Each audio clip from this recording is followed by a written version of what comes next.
our study on Job. And what are some things we learned so far? So far we've only gone through chapter 1 of Job. So what are some things that we have talked about up to this point? Because, it's only one chapter, but there is so much that we have covered in the last few weeks concerning Job. So what has happened so far that we've discussed?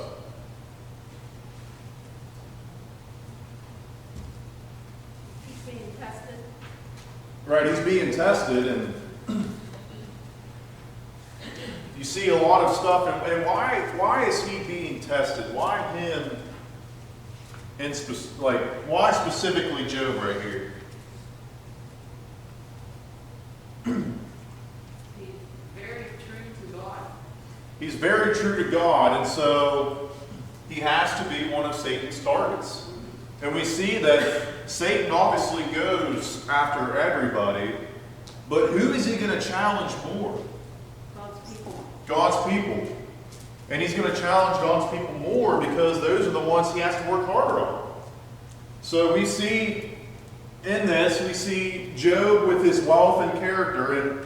And we talked about how Satan probably, we saw before this how hard it is for those who are wealthy to enter into the kingdom of heaven, because most of that comes with greed. When you have a lot of things into your name, which we saw with Job and how wealthy he was, right? He wasn't just rich, he was really rich. He had so many animals that are unheard of with just one person owning all of that. So we see how wealthy he was, and he was blessed with a lot. And so Satan enters the picture with God, and he says, why is he challenging him right here? Satan put a hedge around him. You got this hedge around him, so he's kind of immune from all these problems. So there's a correlation in Satan's mind between the blessings and his faithfulness. Yeah, so you got to think with Satan here, he's thinking, you're protecting him, right? He's only worshiping you because you blessed him. And do you know people like that? Once they are given something, it's easier for them to be thankful for that and be gracious toward that. Because we all know people like that, unfortunately. And Satan thought this was one of those people. He thought Job was the type of guy that, he's been blessed, so obviously he's going to give back to you. But you take away his wealth, and he's gonna be a different person. And that's what he thought. And you got to realize, what does God know when Satan's saying all of this? He knew Job was going to endure. He knew it. Right, so he knew what was going to happen. And he always knows what's going to happen in the future and with what's going on in somebody's heart. And obviously God knows Job's heart. He knows how faithful this guy is. So he knows that if he is tested, he's going to come out on top. He knows that. So, you got to think with Satan being allowed to do this, he's just, it's just proving him wrong. Because what is Satan doing here? Why is he going up to God first? Why is he approaching God in this whole scene right here? Well, everything's a challenge between God and Satan. The spirit wars against the flesh wars against the spirit. Those forces are opposed to each other. And, Satan cheers on when people fail. God is disappointed when people fail. God is happy when people are faithful. And Satan's probably displeased when people endure through these kinds of things. Yeah, have you ever had somebody who has wanted to watch you fail? How annoying is that? Right? You have that one person who is always on your back, wanting you to fail at the things in life. And this is exactly what Satan is doing. He's being a pest. He's always constantly trying to get on God's bad side. Because, like you said, they're opposing forces. Satan's full of evil, and God is perfect. So, Satan's just trying to as we would say, get under everybody's skin. It's like the bees we always see outside, right? When they're always constantly in your ear. You know, we had that little problem at school today. You know, bees just everywhere. And it's annoying because they are constantly getting at you. And that's what Satan's doing here. And so, what do we find out when he starts to take his property and with the death of Job's children? He stays true to God. He stays true. And so we know God knew that this was going to happen. It's just proving him wrong was the ultimate thing here, right? You've got to think of God being proud of a child of his, right? This is Job who is faithful unto me. And Satan's out here testing every limit that he can. And here's number one where he fails. Where else has Satan failed that we know of? Jesus. Matthew 4, 1 through 11. He tried him 3 times. Failed all 3 times. You know, you got to think. He's like, and I compared him a few weeks ago to one of those people who are always trying to sell you something, and they keep going until they try to get what they want. And once they realize, finally, that it's not going to happen, they finally go away and move on to somebody else. That's what Satan's doing. And not only this, but when he tries to tempt Jesus. And he failed in that. Took him 3 times to finally figure it out. And so now we're going to see with Job how many times he's going to fail with him as well. So now we're on chapter 2. So before we move on to chapter 2, what was Satan not allowed to do in chapter 1, all of chapter 1? Touch judging. He wasn't allowed to touch him. So he was able to take his property. And what was so significant about him taking his property and everything, all the instances that occurred in chapter 1, when we start to see the downfall of everything in Job's life? That he wasn't following God's word and worshiping God and loving God because of his things, because of his possessions. Right, so we see the importance of, and it allows us to see what God already knew was what was going on in Job's heart. Right, no matter what happened, he persevered through all this. And what is the common thing that happened in each of those scenarios?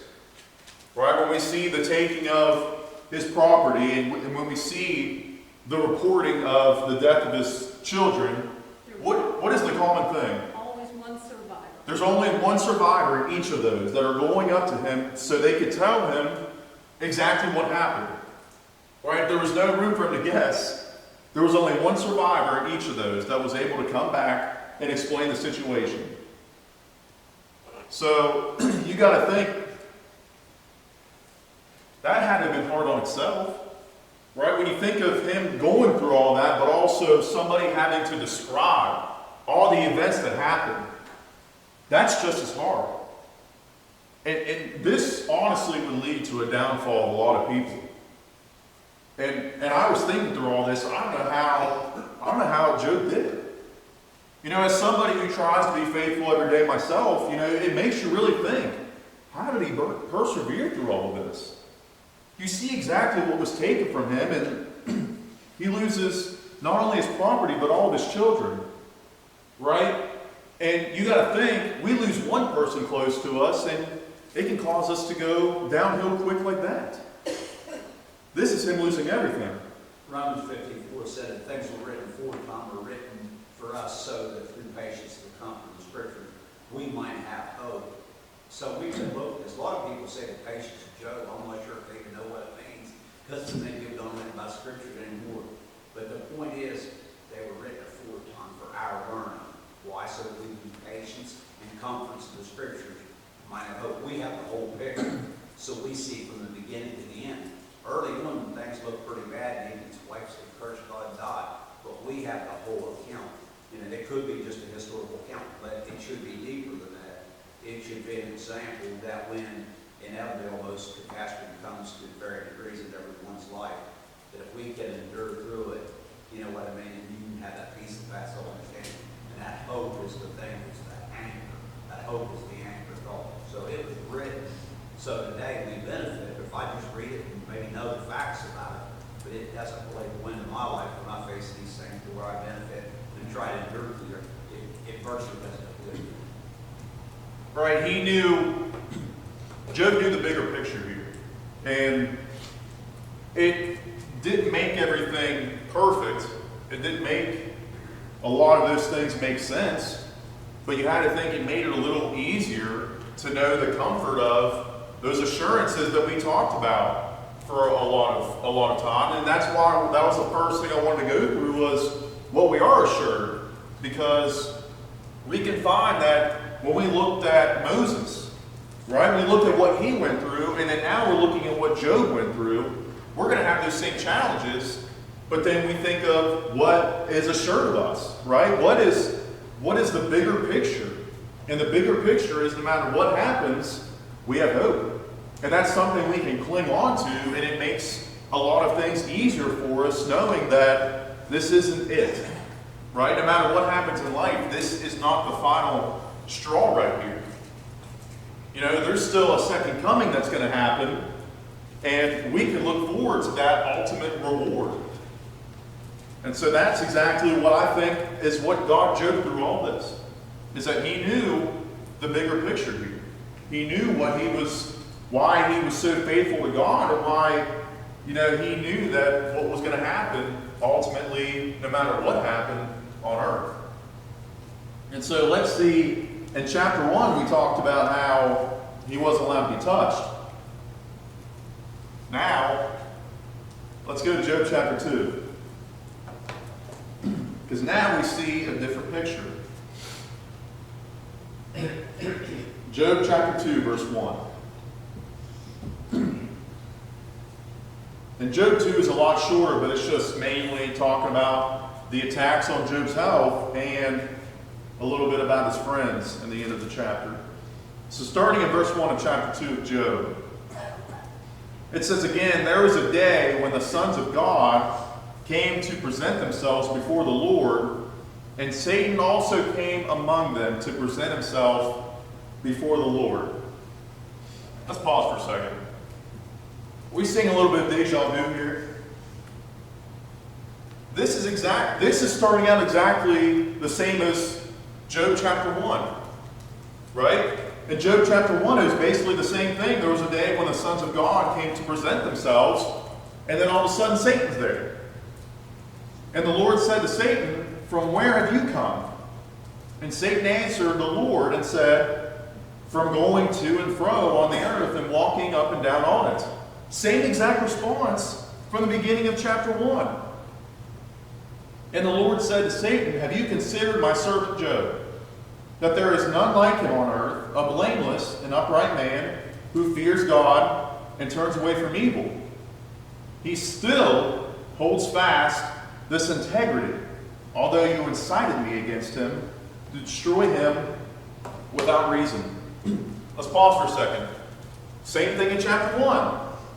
He talks about how proud he is of Job, because he sees that Job is still blameless and upright. Now, what's the difference here? What's the difference in chapter 2 here? What does he add? He adds that he is still fast in his integrity, right? You tried to challenge him. He is still the same guy. He might be hurting physically and mentally because of what happened, but in his faith, he is still the same person. He is still strong in his faith. He is still blameless and upright. So then Satan answered the Lord and said, "Skin for skin.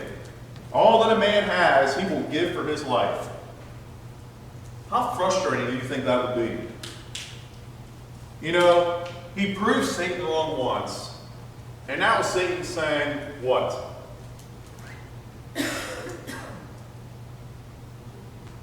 He's basically still saying that there's a hedge around him. Why do you think he's saying that? Because he wasn't allowed to touch him. So that's what he's saying. You know, basically what he's saying is, you know, you can take all that stuff away from him, but you didn't allow me to touch him. You know, the moment that starts to get worse, then his faith's going to change. You know, that's that same thing. He's still trying to bother. He doesn't stop. Same thing with Jesus. Once he denied him once, he had to do what again? Still try to tempt him. That's exactly what he's doing here. He takes everything from Job, almost everything that earthly that he had. And yet, Satan still thinks that he can turn this whole thing around. It's frustrating. It has to be frustrating, and that would anger us if someone was doing that to us. So let me ask you all, those of you who are parents in here, how mad or frustrated would you get if somebody was doubting your kid? Because I can tell you, nobody in this room who is a parent is going to be happy about that. Nobody. You know, this is a proud father right here. God is proud of his servant Job. Yet he still gets doubted. And so, you have to think of the frustration as those of you who are parents. I know you're not going to want anybody doubting one of your children. So not only does he have to watch Job suffer, now he's doubting him again. So it's like nothing's going to get through to him. So in verse 5 it says, "But stretch out your hand and touch his bone and his flesh, and he will curse you to your face. And the Lord said to Satan, Behold, he is in your hand, only spare his life."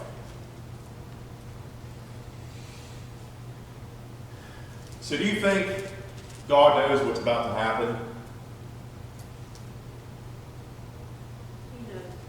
He knows, right? He knows what's going to happen, and you got to think how much.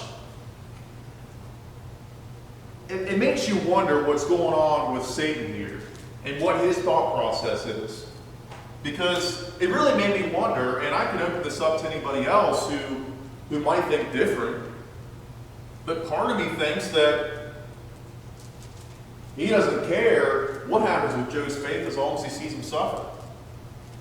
Has anybody ever had that thought going through all of this? Right? He could have, obviously we know one thing about Satan, he cares less about us. Right? He doesn't care about us, whether it comes to our faith or our physical health, because we know that all challenges are ultimately because of him. So part of me, when I was doing this study, it just really got me thinking, it's like Satan probably thinks he's winning here because it doesn't matter what's going on, Job's got to suffer because of it. Satan's main goal is to convert us from God's word. Right. To convert us to him. So any means, anything goes. He doesn't care what it takes. Right. He's willing to throw all of it in to win us from God. Exactly. And with Satan, he is going to do whatever it takes, because when you see opposing forces like this, like we mentioned, he is going to, because obviously God cares about us. Why else do you think he sent his son? God obviously cares about us and wants us to be saved. That's why he gave us hope and left the rest to us to figure out on our own while giving us directions on how to get there. So what do you think the opposite is? It's not caring about us. So Satan is sitting here thinking, as long as I can get him, if I can just attack him and attack his physical health, maybe I can finally get him now. So it honestly is kind of sad to see how much Satan is willing to put Job through in all of this. So let's keep going. So Satan went out from the presence of the Lord and struck Job with loathsome sores from the sole of his foot to the crown of his head. And he took a piece of broken pottery with which to scrape himself while he sat in the ashes.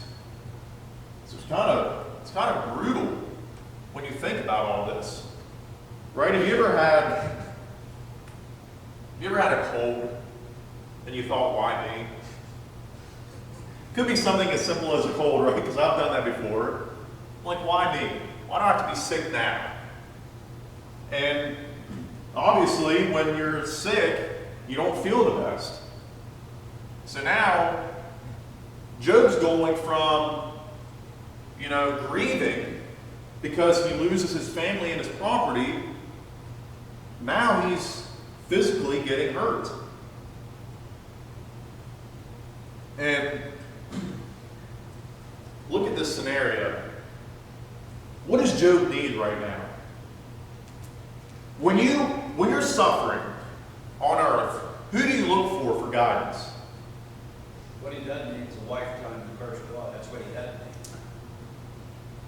Yeah, exactly. That's where I was going with that. So, when you are suffering, when it comes to earthly stuff that are going on, and it affects you, you're going to go to those you trust the most. And you need them, right? That's who you look for to help you. And obviously, the first person we should lean on is God. But then when we think about those who can help us feel better, we think of those who we trust the most. So that's, who does he have left? His wife. And it's really weird seeing the differences between these two, in this next verse, because you think of a man who is blameless. And then you have his wife, who he married, saying this to him. Then his wife said to him, do you still hold fast your integrity? Curse God and die. Wow. So who do you think Satan really affected? His wife. Right. He thought that this was going to happen to Job. That's what he was thinking. He thought Job was going to be the one to curse God and say to die. Right? Instead, it's his wife. So you see the difference in strength between those two. And so Satan will take whoever he can get. he will. So this is somebody who Satan obviously got in the mindset of. And let me ask you this. After going through these lessons, who does his wife remind you of? Trying to challenge him. Somebody very close to him and dear to him. Somebody who is making this a whole lot harder. Think back to Moses. What happened with Moses? Who did he need the most? His siblings. His siblings. And what happens when he comes back off Mount Sinai? He made it back. He saw that his own brother was in charge of the people at the time, and they ended up with a golden calf. So it kind of, when you compare them, it's kind of the same thing here, right? As soon as challenges hit, the people closest to him were the ones who made the challenge even greater. And I remember it was mentioned a few weeks ago when we talked about Moses in this. It says, somebody said in here, just to be careful, because sometimes we do trust those people the most, and sometimes, unfortunately, sometimes they can fail when it comes to challenges in life, and it makes things a little harder. These are two examples. His own wife said this to him. She suffered loss too. Normally we think about Job and what he went through, but children, I'm assuming her children also, and pretty probably a fluid lifestyle, had all those animals and stuff. And I'm not in any way condoning her attitude, I'm not saying that. But the things that afflicted him up till where, it's going to be his wife, divorce and stuff, up to that point, those things that, he suffered, she did also. And that didn't in any way justify her telling him to curse God and die. But, if a man loses his children, and it's his wife that he had, well, she's losing her children too, So the loss affected both of them. You know what I mean? And Yeah. It's like, so, but she apparently didn't deal with it as well, as he did. Yeah, it makes you think because they're married. So they had everything together. So you got to think, she's also losing all of her property. She also lost her children. And now her husband's physical health is suffering. So, and I know, and you made some good points there, and obviously we don't condone what she said, but let me ask you all a question. Have you ever gone through something in life and instantly you made a decision you've regretted? Something didn't go your way and you ended up making a mistake and having to pray about it? You know, it happens, and you see the way that both of these people responded and how differently it was. She is the weaker vessel. She is the weaker vessel. It's just like, and like I said, it's just like Aaron. When you look at, in terms of leadership, you saw who the weaker vessel was and one who was strong, and they were family. Not only family, they were brothers. And you see the difference in that, and now you're seeing the weaker vessel in this relationship regarding their faith. Satan went after Eve, that's kind of the beginning of all, when Satan tempted Eve. So this kind of comes to be a reoccurring thing in a lot of cases that, because women, like this with the weaker vessel, and sometimes, he's going to go after whoever he can. We know he does go after men too. Like, someone said, well, pick the low-hanging fruit first, so, like Satan was about the wood and line. See, he made a fire. Well, what human nature shows, that line ain't going to be harder for me. What's going to do is going to take a little babe in Christ, you might say first. He's going to take a weak or sickly or whatever. So, in this case, obviously, it was the woman that was weak or whatever like that. And that has been a recurring thing in a lot of cases. Yeah, you got to think with Satan, right? We mentioned earlier that he's going to do anything to get to us. So now, you got to think, he's probably smiling at the fact that now he also has, the actions of Job's wife. So now he's thinking, okay, because sometimes it does make it harder for us if those, closest to us are negatively impacted. And that's what Satan does. He's going to try to get to us, so what is he going to do first? Sometimes if he can't get straight to us, he's going to go after those who we love, because sometimes that generates a bigger reaction.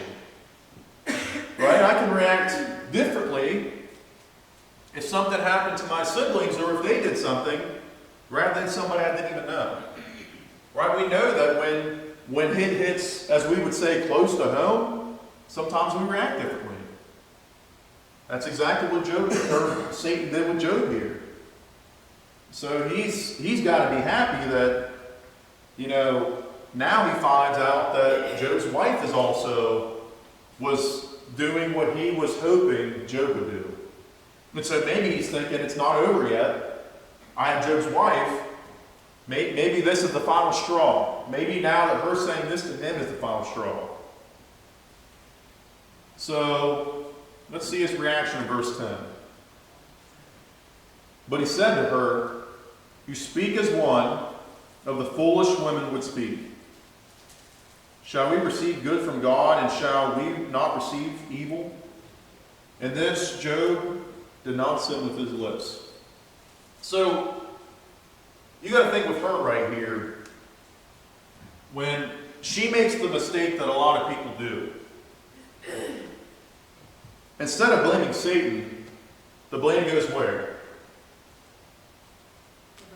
It goes to God. And a lot of people tend to do that.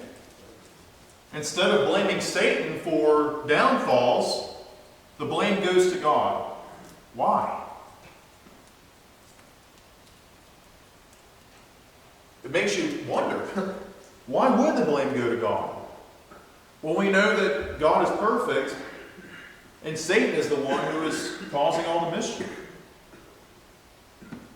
So she just fell down that path, and Job continues to stand strong. And do you think this was a conversation he wanted to have? Job? No, he was miserable. He was miserable. So this is one of those talks that you got to think all that anger probably built up and just, it says, you speak as one of the foolish women would speak. Shall we receive good from God, and shall we not receive evil? What does that mean? Only good comes from God. Yes. And he's telling her what Satan thought would happen. We used to pour one out, I believe, too, so she was the beneficiary of all those blessings that they previously enjoyed. He didn't say, shall I? He said, shall we? I don't know if I'm reading something into it that's not there or not, but she was certainly, like I said before, probably lived a pretty extravagant lifestyle with all the animals and everything that they had. Pretty good indicator that she probably didn't want for a whole lot. Yeah. So it just, even if it's not said, it makes you really wonder into the situation, and you try to picture this conversation that's going on. Right? You try to picture, with Job suffering, and then, when it rains, it pours, he has to hear from his wife now. And so it really makes you go into the conversation and be like, man, now his wife? The wife's supposed to be helping me too, and yet something everybody needs to consider when they do get married. Which you may not figure it out until it's too late, but each other, the wife should be the helpmate, and the helpmate's not just going to be in the physical things, where you do certain tasks, she does certain tasks, but in a bigger sense, it's going to be about the spiritual things. Yeah. And I want to put this in your heads too. He was able to take everything from Job except for touching him in chapter 1. Why didn't he do anything to his wife? Do you think Satan kind of knew that this would happen a little bit? Maybe not, but that's what I was wondering too. Like, why was it that he could take everything from Job, yet his wife stays alive, doesn't touch his wife, and then she's challenging him the very next chapter? Did that make you think a little bit? Did anybody else read into that like I did, or was that just me? It just made me wonder when I was reading that. Nobody ever touched his wife. He loses everything except for the one that he married and started that life with. So maybe there was a reason for that. Maybe he was trying to see if he could challenge Job's wife, which would allow Job to be challenged a little bit more. Sometimes even if it's not said, it really does make you try to think and go and see what the answer to these could be. Reading into that situation. So do we have any thoughts or questions before we move on to the final verses of chapter 2? Let's go to verse 11. So now we're going to find out about Job's 3 friends. So now when Job's 3 friends heard of all this evil that had come upon them, they came each from his own place. Eliphaz the Temanite, Bildad the Shuhite, and Zophar the Naamanite. They made an appointment together to come to show him sympathy and comfort him. You ever had those type of friends before? Those friends who were always there for you? At least he had that. So everything's going from bad to worse, and then finally we see some sort of positive here. Now, we don't know exactly what's going on yet, but we at least know that they care about him enough to make the travel to come and see him. So when they saw him from a distance, they did not recognize him. Why didn't they recognize him? Well, he had shaved his head, and then he had sores all over him, and he had scraped his body up, and He was a completely different person. And Sometimes you see that. You notice some of those differences when someone's grieving. But not only is he grieving, but his physical health was also attacked. So he loses everything, and now he looks completely different. They didn't even recognize their own friend because of how different he looked. And they raised their voices and wept. And they tore their robes and sprinkled dust on their heads toward heaven. And they sat with him on the ground 7 days and 7 nights. And no one spoke a word to him, for they saw that his suffering was very great. They kind of took the smart road here, right? They not only went to go comfort him, but they kind of knew what he needed there. You know, they saw that his suffering was great, so they just didn't speak a word. You know, they were there for him, so at least we know that Job had these 3 friends. You know, he couldn't rely on his wife because she told him to curse God and die. So, let me ask you all this. Has anybody said anything about somebody close to you, maybe about your parents or whatever, and it really made you angry? Kind of lost a little bit of patience? You know, this is what had to have happened here, because you see Job's heart. Job obviously loved God more than anything, which is the way we should be as well, by the way. But you see what he would do for God, and yet he's being questioned. You know, why? Why the bell? So, I guess we'll continue there. We'll go to Job chapter 3 maybe next time, Lord willing, or I don't know what is going on yet, but I appreciate everybody for the study and everybody for their comments and whatever they said. And see you all in a few minutes.